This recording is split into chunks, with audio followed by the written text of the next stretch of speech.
The Cisco Kitchen. Break it in the kitchen with Ryan Hembree of Grind Modern Burger. Joining us as the very first guest. What do you think of the new digs? You like this? I like it. Looks great. Yeah, pretty good. We're going to whip up some burgers, but not just any burgers. This isn't your dad. Not just any out on burgers. The Kingsford. No. You know, we started Grind with thought that, you know, this is the iconic American food right here. Everybody's got a burger story. Everybody's got a backyard story, a tailgating story, whatever it is. These shouldn't be stuck in a fast food category. Okay. You know, people need to think of burgers as a food item, as an entree, something on its own. So we're just going to show you a couple of little things we do at Grind to kind of bring the burger up a level. All right, where do you want to start? So we're gonna start simply tomatoes. Everybody's seen these guys at the store. They're not your hothouse tomato. They're not coming out of the garden. They don't have much flavor. Everybody's slapping them on a burger. It's kind of a wet, soggy thing on the burger. I know a lot of people that like to hold the tomato for that reason. Right, absolutely. So what we do is make a little tomato confit.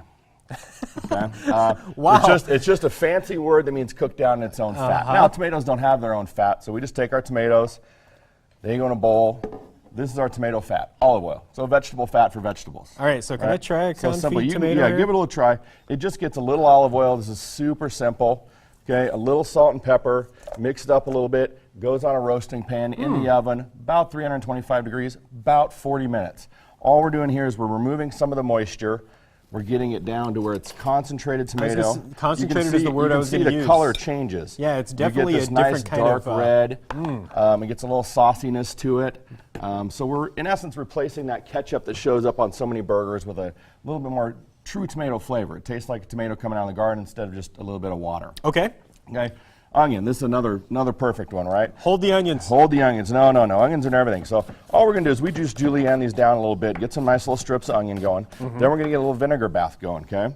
We're going to pickle the onions, nice. Okay? So about a cup of vinegar, tablespoon of salt, couple tablespoons of sugar, black pepper, whatever herbs and seasonings you want to put in there. The great thing about Ryan is he can keep going and I can keep eating. Yeah, just keep eating after it. Okay, these end up getting a great color too. You know, they turn from kind of this, you know, sharp, acrid onion to sweet, pickly, have a nice acidity level to help cut through some of the fat and cheese that we're putting in our burgers. That really is a different taste. Okay, That's so really nice. These are all simple things. Take your tailgate to the next level.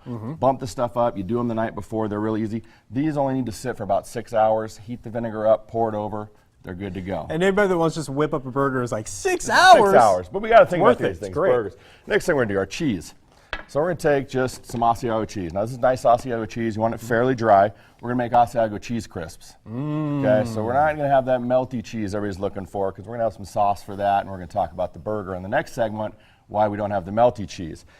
Take some Asiago, get yourself a sheet pan, about this little tiny one so it fits up here for us. Okay. Cookie sheet at home, a little parchment paper. Just make a nice couple little sprinkles, little rounds of some Asiago. This is going to go in about a 350-degree oven, about 7 to 8 minutes. You'll smell the cheese starting to caramelize and cook.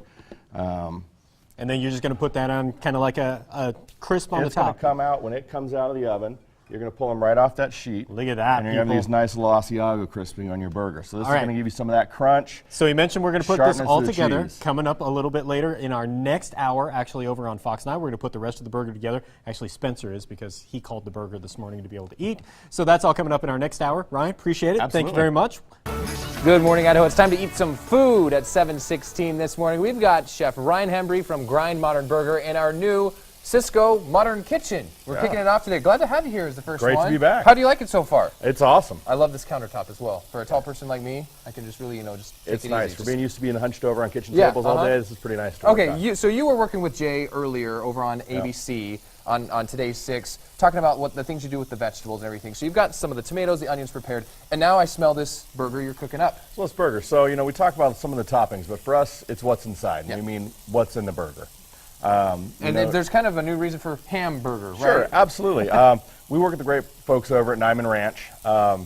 You know, so this is all natural, no hormones, no antibiotics, sustainably raised, humanely raised, both pork and cow. Oh, pork and cow in there. So all right. we put a little bit of pork in there so we can get a little more fat content up, and the pork fat renders out at a lesser temperature than the beef fat does. So as soon as the burger hits the skillet, hits the pan, and we do cook on flat top at Grind Modern Burger because we want those juices to stay with the burger. We want them to act as a searing agent instead of dripping out and causing the flare-ups that you see in a regular grill.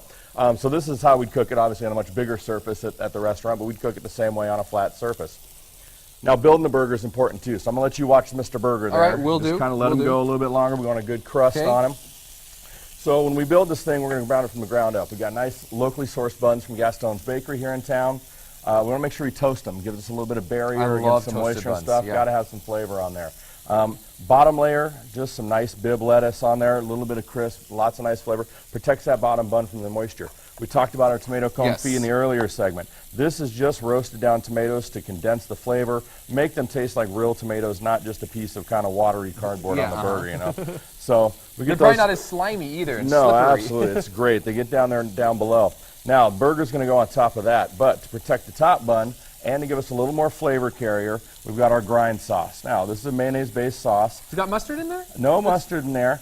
It's a little bit sweet. It's a little bit smoky. A little bit of black pepper on it. It looks We're gonna get now. You know, we used the skillet to cook the burger, so we want to get a little of that smoke you get from the grill. So we've got kind of a sweet and smoky sauce that we're going. Do I need to You can go ahead and flip that guy right over. You're gonna see that nice crust built up on there. Love it. Yeah, you're getting really good caramelization and color through there. Love it. So we protected that top bun with the mayonnaise, so we can put some moisture in there. These are those pickled red onions that we make. Again, super simple, quick and easy. Julienne, some onion, a couple cups of vinegar, about a tablespoon of sugar. And look at the color that they retain, the color they get. That's great awesome. color, they're awesome. This is our Asiago crisp. We did it. We just sprinkled some Asiago on some parchment in a 325 oven, about 8 minutes or so till you smell it toast up. That's going to give us some crisp and go on the burger. So I'm going to let you transfer the burger right over here. All right. And this will wrap everything up. Beautiful. This will Put that wrap everything up. Asiago on Get that there. on there. Asiago crisp on there. Everything. Now, when you bite into this, you're going to get it the way it's supposed to. You don't flip your burgers over. Don't cut them in half. Just take a bite. We want to let that. Yeah, we want to let that meat do what it does in the center there. Everything's going to carry through on your palate. You can see the there. moisture spilling all over. Oh, absolutely. All over everywhere. So good. Thank you so much, Chef Ryan Certainly. from Grind Modern Burger. We're going to have so many more segments coming up at our Cisco kitchen all throughout the weeks and months ahead.